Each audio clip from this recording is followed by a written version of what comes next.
50 Cent has officially gone off on Charleston White after shocking new footage surfaced showing White allegedly cooperating with law enforcement. And the internet is on fire. The clip, which quickly went viral, appears to show Charleston describing street figures and naming names during a private meeting that insiders say wasn't meant to be seen by the public. 50 wasted no time responding. In a fiery Instagram post, he wrote, "I knew dude wasn't built for this. All that tough talk was a cover. Now we got proof. Everybody's seen it before you seen it. It used to be on the new. I keep telling y'all I made the news before. All what y'all doing, people already seen." He followed it up with a video montage of White's most controversial moments, now paired with captions labeling him a fraud and the loudest snitch in the room. Doolittle is accused of down 34-year-old Michael Levy of Irving. Levy attempted to stop Doolittle, White, and two other teenagers accused of shoplifting 3 sports jackets and a baseball cap from an Arlington mall in September of 1991. Charleston, known for his unapologetic rants and provocative takes on street culture, has built his brand on calling out rappers, gangs, and so-called fake activists. Witnesses say Levy pounded on their windshield until the teens threw the jackets out the car window. Then Doolittle supposedly shot him in the back as Levy walked away. But this new footage may have exposed the contradiction behind the persona. 50 Cent's response has only amplified the fallout as fans and critics alike begin to question Charleston's credibility. While White has yet to fully address the leak, the silence is speaking volumes. And with 50 turning up the pressure, this story might be far from over. Because once 50 starts, he rarely lets up. 50 Cent is never known to remain silent in the face of controversy. And this time, Charleston White is at the center of his attention.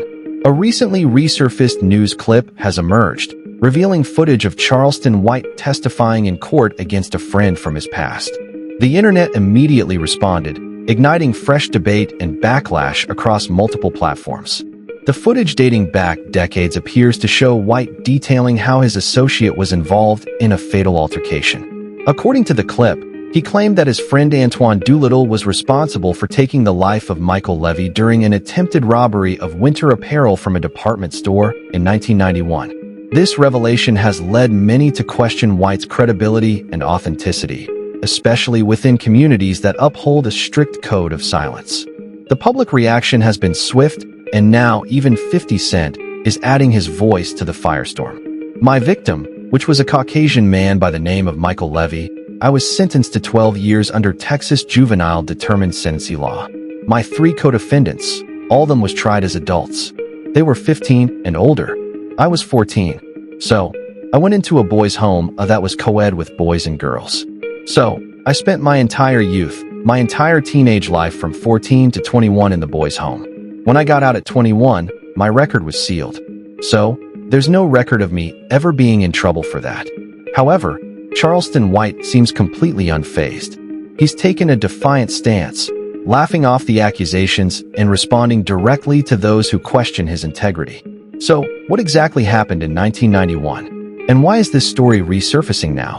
More importantly, what is 50 Cent's real motive in spotlighting this decades-old footage? Let's break it down. When Michael Levy attempted to intervene during the robbery attempt, the confrontation took a tragic and irreversible turn. As the suspects tossed the stolen clothing out of a department store window, Antoine Doolittle escalated the situation dramatically, drawing a firearm and fatally striking Michael. We saw the snitch video, so everybody saw it. It's been on the news before.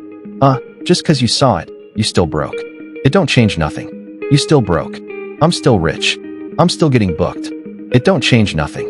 Charleston White, present during the incident, claimed to be a bystander.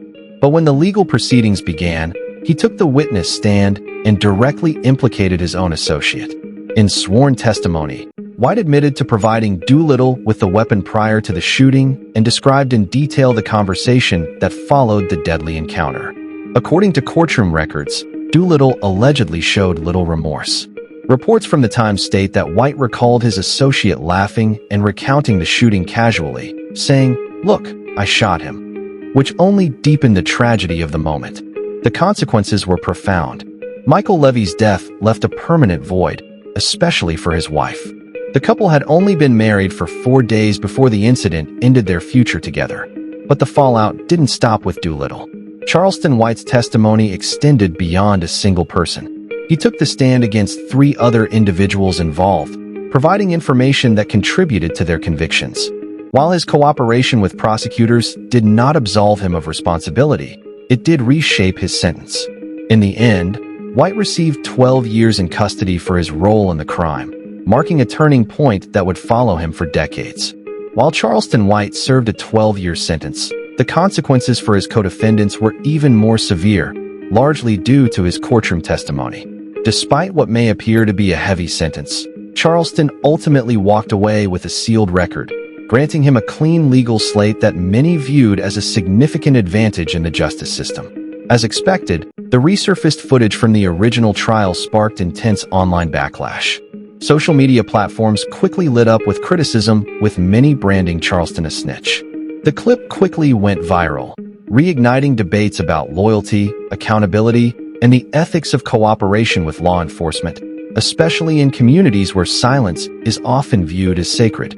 Yet, despite the mounting scrutiny, Charleston appeared completely unfazed. In a response video posted online, he openly mocked the outrage and seemed more entertained than threatened. Rather than address the allegations defensively, he laughed at the situation. "If it is, I hope it is. I want to snitch. I want to snitch. I want to tell whatever they call snitching. I want to do it, and I want to make it cool to do it." Dismissing the backlash as inconsequential noise. According to his own statements, the controversy would have no impact on his public persona or career. Charleston even declared that he would likely turn the entire ordeal into a stage routine, further emphasizing his defiance. He also stated plainly that he had no regrets about his testimony, insisting that he didn't have any friends at the time and that given a similar situation, he would repeat his actions without hesitation. For Charleston, loyalty appeared to end where self-preservation began, a viewpoint that continues to fuel public outrage and debate. Charleston White's unapologetic stance on loyalty and his indifference towards street codes has continued to shock audiences, though it arguably shouldn't. His reactions and public statements clearly show that he doesn't view traditional street loyalty as a value worth honoring. Instead, he promotes an alternative ideology rooted in legality, self-preservation, and civic responsibility, even if that means cooperating with law enforcement or exposing criminal activity. According to Charleston, he refuses to go to jail out of loyalty or brotherhood. In his own words, "We're all criminals and crooks." This viewpoint reinforces his larger narrative that protecting oneself and upholding legal responsibility takes priority over silence or solidarity.